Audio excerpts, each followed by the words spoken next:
Sono 7 oggettini da compagnia dedicati a ognuno ad ogni sestrile di Venezia. Questo è dedicato a San Marco ed ha un suono lieve, è dedicato al conservatorio.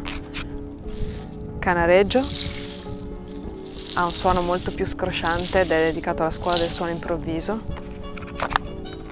La Giudecca ha un suonino leggero ed è dedicata all'Officina delle Imbarcazioni Minori della Giudecca.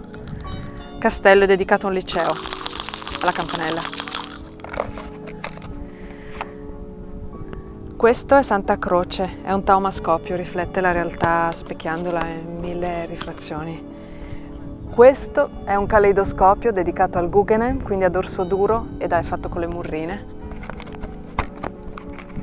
E questo invece è un taumascopio nudificato e dedicato a San Polo, a un campo di tennis.